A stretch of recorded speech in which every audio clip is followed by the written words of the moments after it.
Now, I also looked at the issue of appointments that was made.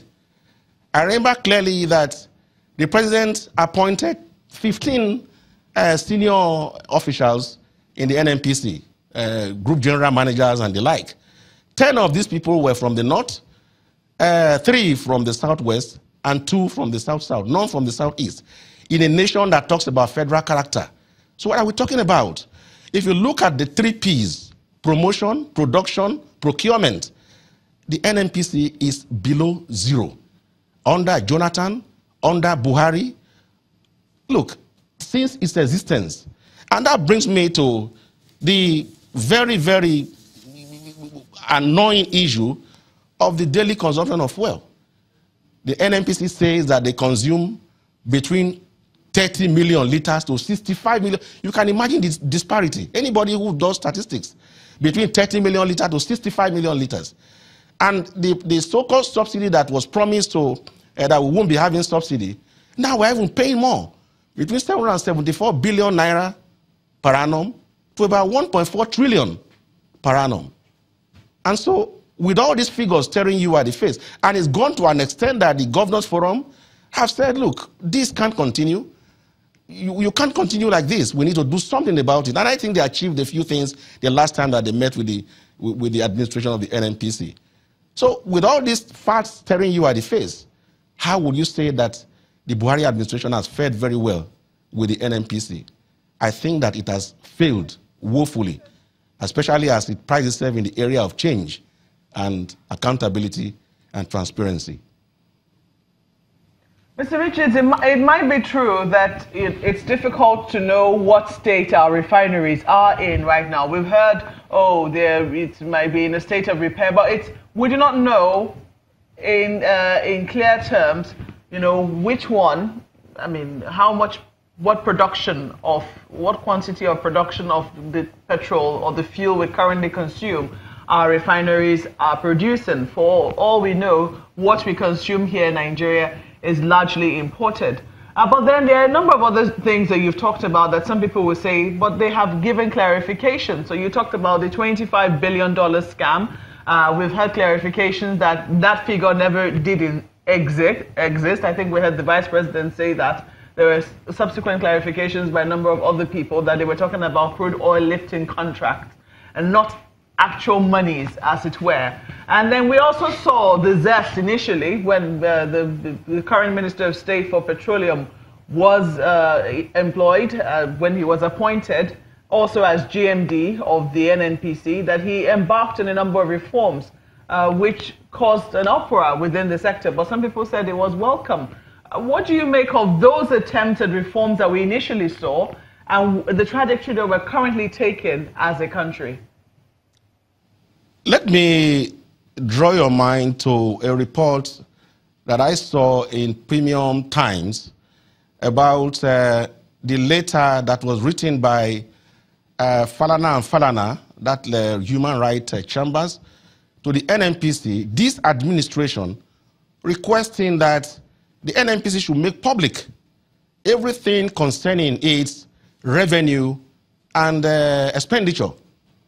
And that lasted for a long time. And at the end of the day, and that letter was written bearing in mind the Freedom of Information Act. But the NNPC replied, and it's on Premium Times, you can check, that that is one agency of government that is not covered by the Freedom of Information Act. The president is the Minister of Petroleum. That letter was signed by those in the legal department on behalf of the Minister of Petroleum. And we talk about accountability, transparency. So you take a look at what the Governors Forum, they are all members of the APC. Look at what is going on now. You will bear me witness that, I don't want to compare administrations, but look, this is a complete rot. I have not seen anything that has changed. If anything, for the worse. Mr. Richards, in terms of subsidies, I mean, as I said earlier, we are really not clear on how much, if at all, Nigeria's refineries are producing any amount of fuel that we consume. And so the question of subsidy remains. And I think a lot of people will agree with you that we're not clear as to how much we're currently spending on subsidies, because we do know that subsidies still exist in this country, would you have had a situation where, you know, they were completely taken away and we pay market price for the products that we still import? My first reaction would be that we need to Google when the NNPC came into existence in a country called Nigeria. And between that time and this time, the NNPC is not able, and the NNPC and the Bureau of National Statistics, they are not able to give us a working figure. In 2017, when these figures of 30 million to 65 million liters a day were being bandied around, the NBS specifically said that those things are clear estimates. So what that means is that you can just wake up one morning and play between 30 million liters and 65 million liters and imagine the enormity of the subsidy. Where does it go to? Now you come to me and you tell me the borders are porous. This needs a change. It needs a change. It needs a clear change. I definitely wouldn't disagree with you on that. But when you talked about the initial price, 85 naira to 145 naira, would you remember the crisis that was prevalent as at that time? And it would seem that that increase did help. Do you think it was a bad decision to have increased the price of oil, the price of fuel, especially petrol, at that time? That again is another issue where the government showed proper lack of capacity. Because with the price of crude fallen to $48 per barrel, what you needed to do was to lower the pump price of petrol if the economy were market-driven. Granted that perhaps government needed funds to prosecute programs here and there, and you may call that increase tax. It's about 60%. Every Nigerian was paying about 58 naira per liter.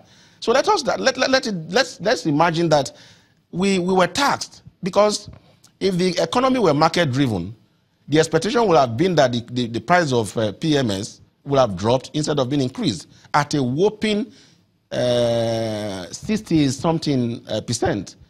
But bad enough as that may be, look at all the promises that was given that made us to endure that hardship.